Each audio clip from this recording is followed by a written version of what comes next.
ਭਾਰਤ ਜੋੜੋ ਯਾਤਰਾ ਦੌਰਾਨ ਸਿਕਿਉਰਿਟੀ ਨਿਯਮਾਂ ਦੀ ਉਲੰਘਣਾ ਨੂੰ ਲੈ ਕੇ ਰਾਹੁਲ ਗਾਂਧੀ ਦਾ ਬੀਜੇਪੀ ਨੂੰ ਜਵਾਬ। ਕਿਹਾ ਯਾਤਰਾ ਦੌਰਾਨ ਬੁਲੇਟ ਪ੍ਰੂਫ ਗੱਡੀ ਤੇ ਨਹੀਂ ਚੱਲ ਸਕਦਾ, ਮੇਰੇ ਖਿਲਾਫ ਕੇਸ ਬਣਾਉਣ ਦੀ ਹੋ ਰਹੀ ਕੋਸ਼ਿਸ਼। ਸਾਬਕਾ ਮੁੱਖ ਮੰਤਰੀ ਚਰਨਜੀਤ ਚੰਨੀ ਤੇ ਮੁੜ ਉੱਠੇ ਸਵਾਲ। ਸੀਐਮ ਰਹਿੰਦਿਆਂ ਚੰਨੀ ਦੇ ਖਾਣੇ ਤੇ ਸਰਕਾਰ ਨੇ 3 ਮਹੀਨਿਆਂ ਦੇ ਵਿੱਚ ਖਰਚੇ 60 ਲੱਖ ਰੁਪਏ। ਆਰਟੀਆਈ ਦੇ ਵਿੱਚ ਹੋਇਆ ਖੁਲਾਸਾ, ਤਾਜ ਹੋਟਲ ਤੋਂ ਮੰਗਵਾਇਆ ਜਾਂਦਾ ਸੀ ਖਾਣਾ। 60 ਲੱਖ ਦੇ ਖਾਣੇ ਦੇ ਬਿੱਲਾਂ ਤੇ ਸਾਬਕਾ ਸੀਐਮ ਚਰਨਜੀਤ ਚੰਨੀ ਦਾ ਸਪਸ਼ਟੀਕਰਨ। ਕਿਹਾ ਮੈਂ ਆਪਣੇ ਘਰ ਦਾ ਹੀ ਖਾਂਦਾ ਹਾਂ ਖਾਣਾ, ਬਾਹਰੋਂ ਕਦੇ ਨਹੀਂ ਖਾਦਾ। ਮੈਨੂੰ ਬਦਨਾਮ ਕਰਨ ਦੀ ਹੋ ਰਹੀ ਕੋਸ਼ਿਸ਼। ਮੁੱਖ ਮੰਤਰੀ ਦੇ ਘਰ ਦੇ ਵਿੱਚ ਪੰਜਾਬ ਦੇ ਲੋਕਾਂ ਨੇ ਖਾਦਾ ਖਾਣਾ। ਸੰਸਦ ਦੇ ਸਰਹੱਦ ਰੋਡ ਇਜਲਾਸ ਦੇ ਵਿੱਚ ਰਾਘਵ ਚੱਡਾ ਦੀ 100% ਹਾਜ਼ਰੀ। ਇੱਕ ਦਿਨ ਵੀ ਨਹੀਂ ਰਹੇ ਗੈਰ ਹਾਜ਼ਰ। 11 ਬਹਿਸਾਂ ਦੇ ਵਿੱਚ ਲਿਆ ਹਿੱਸਾ, 25 ਮੁੱਦੇ ਚੁੱਕੇ। ਚੀਨ ਦੇ ਵਿੱਚ ਕੋਵਿਡ ਦੇ ਗੰਭੀਰ ਹਾਲਾਤਾਂ ਤੋਂ WHO ਚਿੰਤਿਤ। ਬਿਨਾਂ ਲੁਕਾਏ ਕੋਰੋਨਾ ਦੇ ਸਹੀ ਅੰਕੜੇ ਸਾਂਝੇ ਕਰਨ ਦੇ ਲਈ ਕਿਹਾ। ਚੀਨ ਨੂੰ ਸਿਹਤ ਸੇਵਾਵਾਂ ਦੇ ਲਈ ਮਦਦ ਦਾ ਵੀ ਭਰੋਸਾ। ਬਟਾਲਾ 'ਚ ਸ਼ਾਮਲਾਟ ਜ਼ਮੀਨ ਨੂੰ ਲੈ ਕੇ ਵਿਵਾਦ। ਸ਼ਾਮਲਾਟ ਜ਼ਮੀਨ ਤੇ ਕਬਰਿਸਤਾਨ ਬਣਾਉਣ ਦਾ ਵਿਰੋਧ। 3 ਧਿਰਾਂ ਨੇ ਜਤਾਏ ਆਪੋ ਆਪਣੇ ਦਾਅਵੇ। ਨਵੇਂ ਸਾਲ ਦੇ ਜਸ਼ਨਾਂ ਦੇ ਲਈ ਵੱਡੀ ਗਿਣਤੀ ਵਿੱਚ ਸੈਲਾਨੀ ਪਹੁੰਚੇ ਹਿਮਾਚਲ। 5 ਦਿਨਾਂ ਦੇ ਵਿੱਚ ਸ਼ਿਮਲਾ ਪਹੁੰਚੇ 80,000 ਵਾਹਨ। ਸੁਰੱਖਿਆ ਦੇ ਮੱਦੇਨਜ਼ਰ ਸੈਂਕੜੇ ਪੁਲਿਸ ਮੁਲਾਜ਼ਮਾਂ ਦੀ ਤਾਇਨਾਤੀ।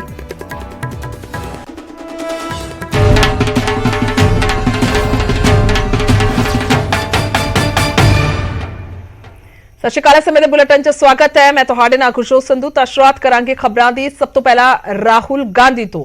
ਭਾਰਤ ਜੋੜੋ ਯਾਤਰਾ ਦੌਰਾਨ ਸਿਕਿਉਰਿਟੀ ਨਿਯਮਾਂ ਦੀ ਉਲੰਘਣਾ ਨੂੰ ਲੈ ਕੇ ਰਾਹੁਲ ਗਾਂਧੀ ਦਾ ਬੀਜੇਪੀ ਨੂੰ ਜਵਾਬ ਸਾਹਮਣੇ ਆਇਆ। ਯਾਤਰਾ ਦੇ ਵਿੱਚ ਬੁਲੇਟ ਪ੍ਰੂਫ ਗੱਡੀ ਦੇ ਵਿੱਚ ਨਹੀਂ ਚੱਲ ਸਕਦਾ, ਉਹਨਾਂ ਦਾ ਕਹਿਣਾ ਹੈ। ਮੇਰੇ ਖਿਲਾਫ ਕੇਸ ਬਣਾ ਰਹੇ ਨੇ, ਉਹਨਾਂ ਦੇ ਲੀਡਰ ਵੀ ਕਾਰ ਤੋਂ ਬਾਹਰ ਨਿਕਲਦੇ ਨੇ, ਇਹ ਵੀ ਉਹਨਾਂ ਨੇ ਕਿਹਾ। ਬੀਜੇਪੀ ਵਾਲੇ ਮੇਰੇ ਖਿਲਾਫ ਕੈਂਪੇਨ ਚਲਾਉਂਦੇ ਨੇ।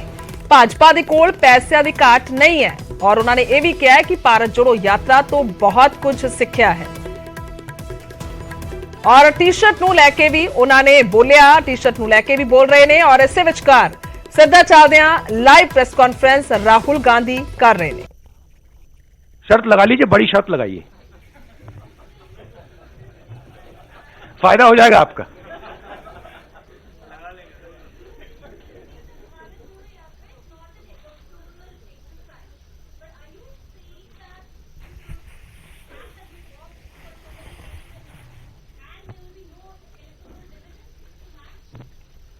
No, I'm not saying that. You're saying that. No, I'm not saying that at all. In my mind, as I said earlier, the yatra is a conversation. And I don't think it's fair for me to make any comments before that conversation is over.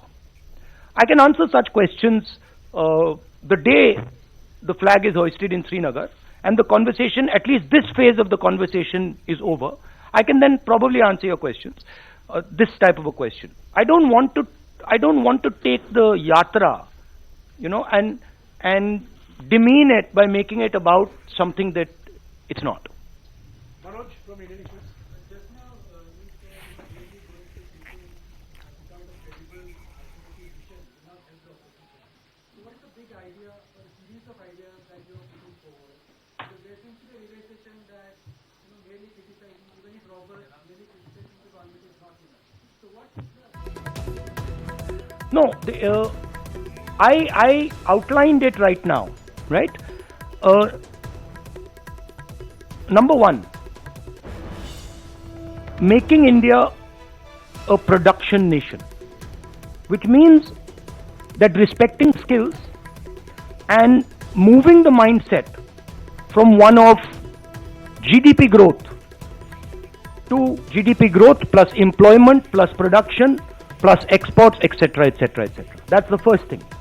The second thing is, which is very important for the future and is important if you want to build a production nation, is giving our children an imagination. Telling them that, look, if you want to become, I mean, it's a strange question, but why is it that out of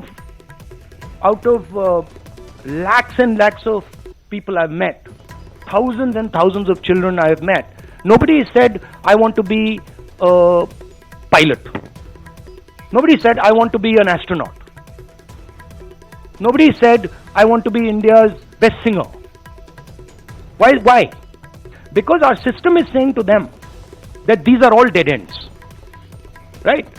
But if you look at countries that produce central place in the planet, on the planet, right? And I don't view it so much as look how powerful India is. We are powerful, but we were not that powerful 70 years ago, 80 years ago, 90 years ago. But we had a vision, right? When Mahatma Gandhi, for example, was speaking about the Indian freedom movement, people in the United States, people in the Soviet Union, everywhere were listening to him. Why? Because there is something very powerful called Indian values, Indian philosophies, Indian thinking. And that's actually our strength. And we're destroying it. So when we make one Indian तो ਜ਼ਿਕਰ ਕੀਤਾ ਜਾ ਰਿਹਾ ਕਿ vision ਦੀ ਕਮੀ ਹੈ। ਅੱਜ ਦੀ ਅਗਰ ਅਸੀਂ ਗੱਲ ਕਰੀਏ ਤਾਂ 70 ਸਾਲ ਪਹਿਲਾਂ ਵਿਜ਼ਨ ਸੀ ਮਹਾਤਮਾ ਗਾਂਧੀ ਦਾ, ਉਹਨਾਂ ਨੇ ਜ਼ਿਕਰ ਕੀਤਾ ਹੈ। ਤਾਂ ਉਹਨਾਂ ਨੇ ਇਸ ਤੋਂ ਪਹਿਲਾਂ ਭਾਜਪਾ ਨੂੰ ਲੈ ਕੇ ਉਹਨਾਂ ਨੇ ਨਿਸ਼ਾਨੇ ਸਾਧੇ ਨੇ ਕਹਿ ਸਕਦੇ ਹਾਂ, ਔਰ ਕਿਹਾ ਹੈ ਕਿ ਬੀਜੇਪੀ ਨੂੰ ਉਹਨਾਂ ਨੇ ਜਵਾਬ ਦਿੱਤਾ ਸਿਕਿਉਰਿਟੀ ਨੂੰ ਲੈ ਕੇ, ਯਾਤਰਾ 'ਚ ਬੁਲਟ ਪ੍ਰੂਫ ਗੱਡੀ ਤੇ ਮੈਂ ਨਹੀਂ ਜਾ ਸਕਦਾ। ਤੁਹਾਡੇ ਲੀਡਰ ਵੀ, ਭਾਜਪਾ ਦੇ ਲੀਡਰ ਵੀ ਜਿਹੜੇ ਨੇ ਉਹ ਹੇਠਾਂ ਉਤਰਦੇ ਨੇ, ਲੋਕਾਂ ਦੇ ਵਿੱਚ ਜਾਂਦੇ ਨੇ, ਵਿਚਰਦੇ ਨੇ। ਇਸ ਤੋਂ ਇਲਾਵਾ ਉਹਨਾਂ ਨੇ ਕਿਹਾ ਕਿ ਮੇਰੀ ਟੀ-ਸ਼ਰਟ ਤੋਂ ਉਹਨਾਂ ਨੂੰ ਪਰੇਸ਼ਾਨੀ ਹੈ, ਸਵੈਟਰ ਪਾਉਣ ਵਾਲੇ ਠੰਡ ਤੋਂ ਡਰਦੇ ਨੇ ਪਰ ਮੈਂ ਨਹੀਂ ਡਰਦਾ। ਉਹਨਾਂ ਦਾ ਕਹਿਣਾ ਜਦੋਂ ਠੰਡ ਲੱਗੇਗੀ ਤਾਂ ਫਿਰ ਟੀ-ਸ਼ਰਟ ਪਾਉਣਾ ਛੱਡ ਦੇਵਾਂਗਾ। ਸੋ ਦੱਸ ਦਈਏ ਕਿ ਹਰਿਆਣਾ ਦੇ ਮੰਤਰੀ ਦੇ ਵੱਲੋਂ, ਜੇਪੀ ਦਲਾਲ ਦੇ ਵੱਲੋਂ ਜ਼ਿਕਰ ਕੀਤਾ ਗਿਆ ਸੀ ਟੀ-ਸ਼ਰਟ ਨੂੰ ਲੈ ਕੇ, ਉਹਨਾਂ ਨੇ ਇੱਕ ਤਰੀਕੇ ਦੇ ਨਾਲ ਤੰਜ ਕੱਸਿਆ ਸੀ, ਤਾਂ ਜਿਸ ਤੋਂ ਬਾਅਦ ਹੁਣ ਇਹ ਜਵਾਬ ਰਾਹੁਲ ਗਾਂਧੀ ਦਾ ਆਇਆ।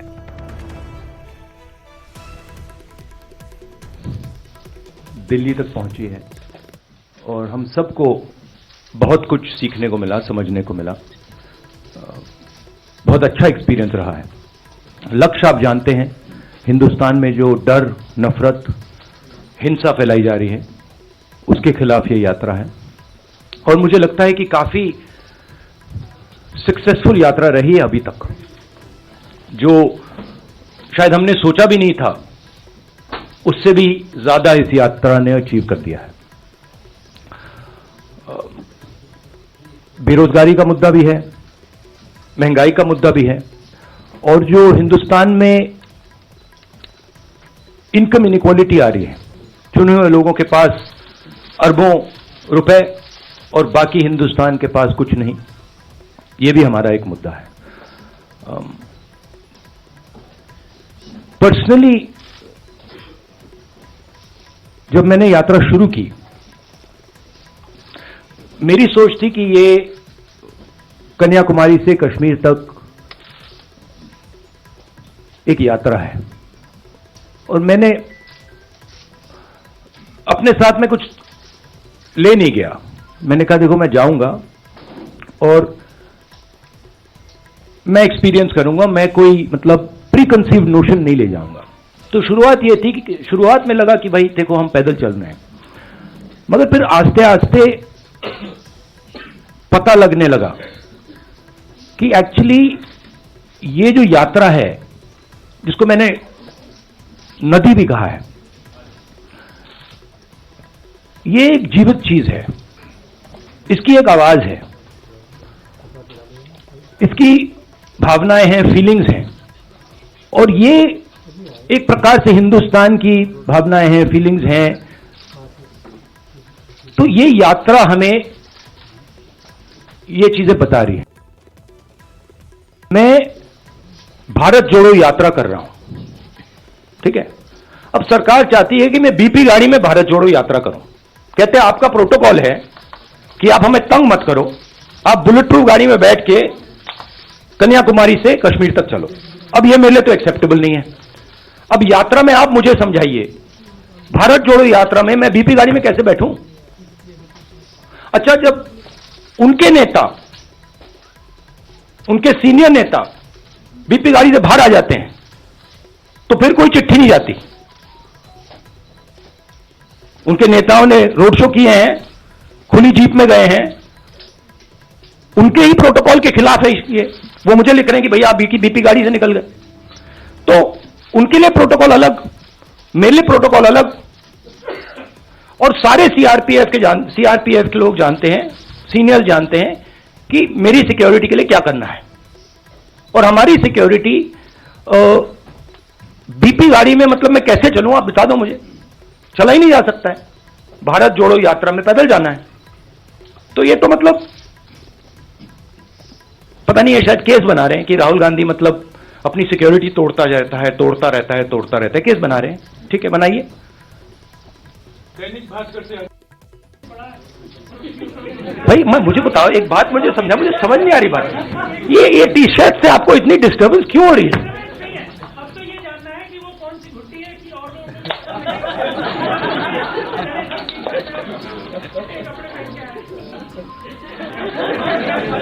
मतलब एक भी यहां टी शर्ट में नहीं बैठा है।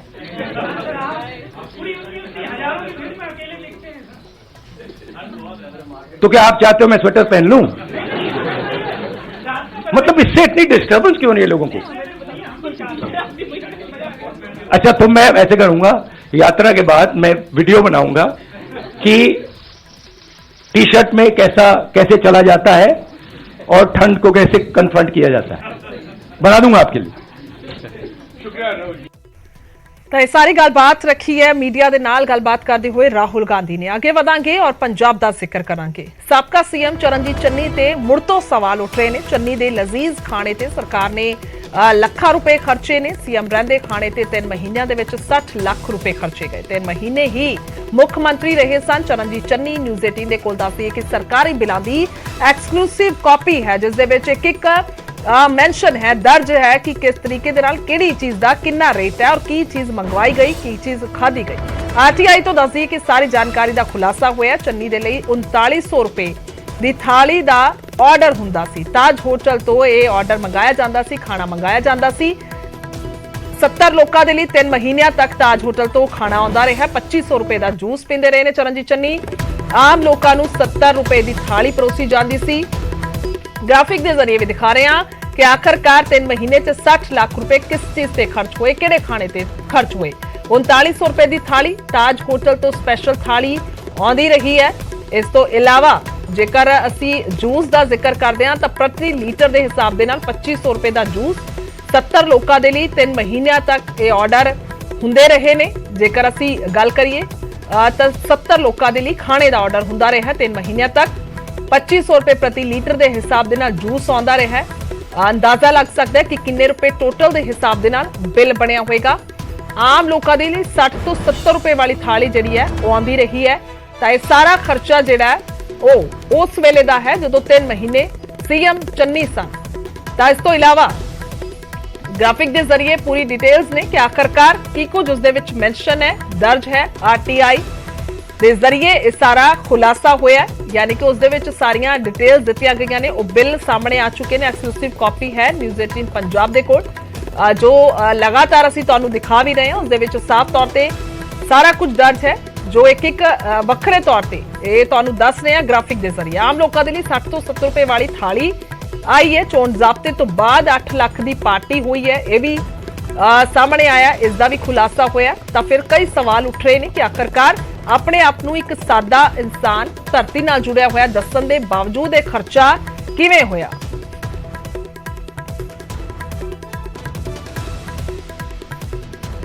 तो 60 लाख के खाने ते साबका सीएम चरणजीत चन्नी की सफाई भी सामने आई है कि मैं अपने घर का ही खाना खाधा है, मैं कदे भी बाहरों खाना नहीं खाता। उन्होंने कहना मैनू हर तरीके दे नाल बदनाम करने की कोशिश हो रही है। उन्होंने कहना सीएम दे घर दे विच पंजाब दे लोकां ने खाना खाधा है। उन्होंने कहना है कि मैं नहीं बल्कि पंजाब दे ही लोग सन, मेरे कोई उत्थे रिश्तेदार नहीं आए, मैं अपना कोई सद्या नहीं जिन्हां ने खाना खाधा होगा। पंजाब दे लोग उत्थे सन जिन्हां ने खाना खाधा है।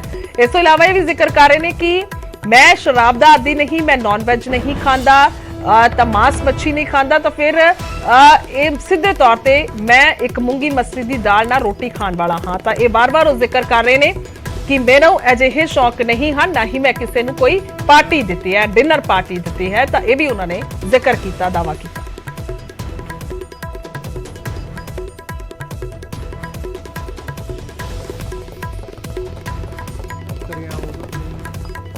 ਤਿਆਰੀਆਂ ਆਰੰਭੀਆਂ ਹੋਈਆਂ ਕਿ ਜੇ ਇਹਨੂੰ ਕਿਸ ਤਰ੍ਹਾਂ ਫੜਨਾ ਹੈ। ਪਹਿਲੇ ਦਿਨੇ ਮੈਂ ਮੂਸੇਵਾਲਾ ਸਾਹਿਬ ਦੇ ਘਰ ਗਿਆ। ਉੱਥੇ ਮੈਨੂੰ ਰਸਤੇ ਵਿੱਚ ਟੈਲੀਫੋਨ ਆ ਗਿਆ ਕਿ ਜੇ ਤੁਸੀਂ ਉੱਥੇ ਗਏ ਆ ਅਸੀਂ ਤੁਹਾਨੂੰ ਅਰੈਸਟ ਕਰਨਾ ਹੈ। ਉਸ ਤੋਂ ਬਾਅਦ ਮੇਰੇ बैंक खाते, मेरे ਜ਼ਮੀਨਾਂ, ਮੇਰੇ ਪਾਸ क्या है क्या नहीं है, ਤਹਿਸੀਲਾਂ ਫਰੋਲੀਆਂ ਜਾ ਰਹੀਆਂ, ਲੋਕਾਂ ਤੋਂ ਪੁੱਛਿਆ ਜਾ ਰਿਹਾ। ਹਰ ਤਰੀਕੇ ਦੀ ਤਹਿਕੀਕਾਤ ਜਿਹੜੀ ਚਾਰੇ ਪਾਸੇ ਮੇਰੀ ਵਿਜੀਲੈਂਸ ਜਿਹੜੀ ਹੈ ਉਹ ਕਰ ਰਹੀ ਹੈ। ਲੇਕਿਨ ਮੈਂ ਕਹਿਣਾ ਜੀ ਕਰੋ, ਧੱਕਾ ਨਾ ਕਰੋ। ਫੇਰ ਵੀ ਜੇ ਤੁਸੀਂ ਕਰਨਾ ਚਾਹੁੰਦੇ ਤਾਂ ਮੈਂ ਉਹਦੇ ਵਾਸਤੇ ਵੀ ਤਿਆਰ ਹਾਂ। ਮੈਂ ਹੁਣ ਇੱਥੇ ਘਰ ਸੌਂਦਾ, ਫਿਰ ਜਿੱਥੇ ਤੁਸੀਂ ਸੜਾਈ ਕਰੋਗੇ ਉੱਥੇ ਸੌਂ ਜਾਗਾ। ਮੈਂ ਇਹਨਾਂ ਗੱਲਾਂ ਵਾਸਤੇ ਮਨ ਬਣਾ ਕੇ ਆਇਆ ਹੋਇਆ। ਜਿੰਨੀ ਦੇਰ ਤੁਸੀਂ ਮੈਨੂੰ ਰੱਖਣਾ ਚਾਹੁੰਦੇ ਹੋ ਰੱਖ। ਮੈਂ ਕਿਸੇ ਕਾਂਗਰਸੀ ਭਰਾ ਨੂੰ, ਕਿਸੇ ਵਰਕਰ ਨੂੰ, ਕਿਸੇ ਪੰਜਾਬ ਦੇ ਲੋਕਾਂ ਨੂੰ ਅਪੀਲ ਕਰਕੇ ਕੋਈ ਮੁਜ਼ਾਹਰੇ ਨਹੀਂ ਕਰਨੇ। ਮੈਂ ਕਿਸੇ ਨੂੰ ਨਾਲ ਨਹੀਂ ਲੈ ਕੇ ਜਾਣਾ। ਮੈਂ ਆਪਣੇ ਪਿੰਡੇ ਤੇ ਸਹਾਂਗਾ। ਮੈਂ ਮੁੱਖ ਮੰਤਰੀ ਸੀ, ਪਾਰਟੀ ਨੇ 3 ਮਹੀਨੇ ਵਾਸਤੇ ਬਣਾਇਆ। 70 ਸਾਲ ਦੇ ਕਿੰਨੇ ਮੁੱਖ ਮੰਤਰੀ ਰਹਿ ਲਏ, 15-15 ਸਾਲ ਵੀ ਰਹੇ ਹੈ। ਲੇਕਿਨ ਸਾਰਿਆਂ ਦੇ ਉੱਪਰ 3 ਮਹੀਨੇ ਭਾਰੀ ਹੋਏ ਵੇ। 3 ਮਹੀਨੇ ਵਾਲੇ ਨੂੰ ਨੋਚ ਲਓ, 3 ਮਹੀਨੇ ਵਾਲੇ ਨੂੰ ਖਾ ਲਓ, 3 ਮਹੀਨੇ ਵਾਲੇ 'ਚ ਪਤਾ ਨਹੀਂ ਕਿਆ ਕਰ ਗਿਆ। अब गिलजियां जी 3 महीने बेचारे मंत्री रहे, क्या गंजीरे नहा लिया, क्या निचोड़ लिया। जेड़े 20 साल रहे उन्होंने कोई पूछता नहीं।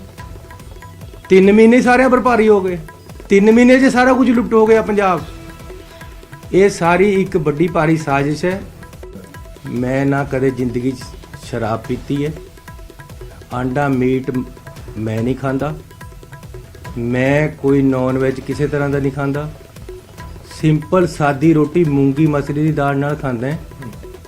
ਜੇ ਤੁਹਾਨੂੰ ਸ਼ੱਕ ਹੈ ਤਾਂ ਮੇਰੇ ਘਰ ਜਾ ਕੇ ਪੁੱਛ ਲਓ ਜਾਂ ਮੇਰਾ ਘਰ ਦੀ ਰਸੋਈ ਦੇਖ ਲਓ। ਮੇਰੀ ਘਰ ਦੀ ਰਸੋਈ ਦੇ ਵਿੱਚ ਚੰਡੀਗੜ੍ਹ ਵੀ ਮੇਰਾ ਖਾਣਾ ਅਲੱਗ ਬਣਦਾ ਸੀ। ਮੇਰਾ ਬਾਹਰੋਂ ਕਿਤੇ ਤੇ ਖਾਣਾ ਕਦੇ ਨਾ ਆਇਆ, ਨਾ ਮੈਂ ਕਦੇ ਮੰਗਾਇਆ, ਨਾ ਹੀ ਮੈਂ ਆਪਣੇ ਰਾਤ ਨੂੰ ਕਦੇ ਡਿਨਰ ਪਰ ਗੈਸਟਾਂ ਨੂੰ ਬੁਲਾਉਂਦਾ, ਕਿਉਂਕਿ ਮੈਂ ਸ਼ਰਾਬ ਪਿਲਾ ਨਹੀਂ ਸਕਦਾ, ਪਿਲਾਉਂਦਾ ਹੀ ਨਹੀਂ ਕਿਸੇ ਨੂੰ, ਨਾ ਮੈਂ ਆਪ ਪੀਂਦਾ। ਨੌਨ ਵੈਜ ਮੈਂ ਨਹੀਂ ਖਿਲਾ ਸਕਦਾ। ਇਸ ਕਰਕੇ ਇਹ ਸਾਰੀਆਂ ਢਕੌਂਸਲੇਬਾਜ਼ੀਆਂ। ਜੇ ਕਿਸੇ ਨੇ ਸੀਐਮ ਹਾਊਸ 'ਚ ਖਾਣਾ ਖਾਧਾ ਹੈ ਤਾਂ ਪੰਜਾਬ ਦੇ ਲੋਕਾਂ ਨੇ ਖਾਧਾ ਹੈ। ਮੈਂ ਕੋਈ ਆਪਣੇ ਬਾਹਰ ਤੋਂ ਬੰਦੇ ਤਾਂ ਲਿਆਇਆ ਨਹੀਂ ਖਾਣੇ ਵਾਸਤੇ। ਉਹ ਬਾਹਰ ਖਾਣਾ ਜਿਹੜੇ ਲੋਕ ਆਉਂਦੇ ਸੀ ਉਹਨਾਂ ਵਾਸਤੇ ਲੱਗਦਾ ਸੀ। ਇਹਨਾਂ ਦੇ ਘਰ ਕੋਈ ਜਾਂਦਾ ਨਹੀਂ ਹੈ, ਨਹੀਂ ਖਾਣਾ ਲੱਗਦਾ।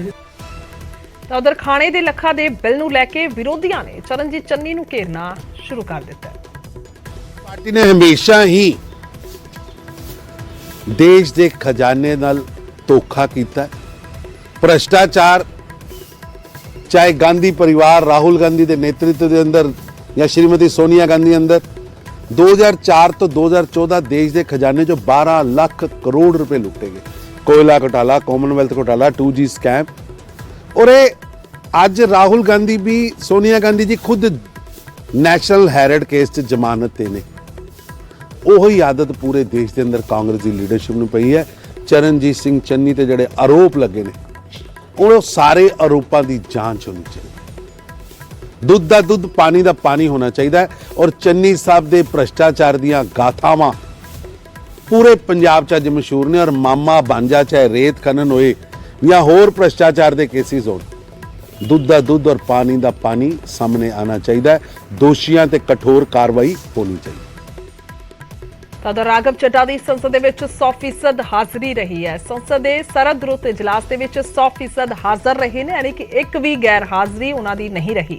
ਰਾਜ ਸਭਾ ਤੋਂ ਇੱਕ ਦਿਨ ਵੀ ਉਹ ਗੈਰ ਹਾਜ਼ਰ ਨਹੀਂ ਰਹੇ। ਰਾਘਵ ਚੱਡਾ ਨੇ 11 ਬਹਿਸਾਂ ਦੇ ਵਿੱਚ ਹਿੱਸਾ ਲਿਆ ਹੈ। 25 ਮੁੱਦਿਆਂ ਨੂੰ ਸਦਨ ਦੇ ਵਿੱਚ ਚੁੱਕਿਆ ਹੈ, ਪੁੱਛਿਆ ਹੈ। ਕਰਤਾਰਪੁਰ ਸਾਹਿਬ ਜਾਣ ਵਾਲੇ ਸ਼ਰਧਾਲੂਆਂ ਲਈ ਪ੍ਰਕਿਰਿਆ ਦੀ ਸੁਖਾਲੀ ਬਣਾਉਣ ਨੂੰ ਲੈ ਕੇ ਮੰਗ ਕੀਤੀ ਹੈ। ਅਨੰਦਪੁਰ ਸਾਹਿਬ ਨੂੰ ਹੈਰੀਟੇਜ ਸਿਟੀ ਦੇ ਵਜੋਂ ਵਿਕਸਿਤ ਕਰਨ ਦੀ ਮੰਗ ਕੀਤੀ ਹੈ। ਪੰਜਾਬ ਤੋਂ ਕਈ ਦੇਸ਼ਾਂ ਲਈ ਫਲਾਈਟ ਕਨੈਕਟੀਵਿਟੀ ਵਧਾਉਣ ਦਾ ਮੁੱਦਾ ਚੁੱਕਿਆ। ਬੇਰੁਜ਼ਗਾਰੀ, ਮਹਿੰਗਾਈ ਦਾ ਬੇਅਦਬੀ ਦੇ ਦੋਸ਼ੀਆਂ ਲਈ ਸਖਤ ਸਜ਼ਾਵਾਂ ਦੀ ਮੰਗ ਕੀਤੀ।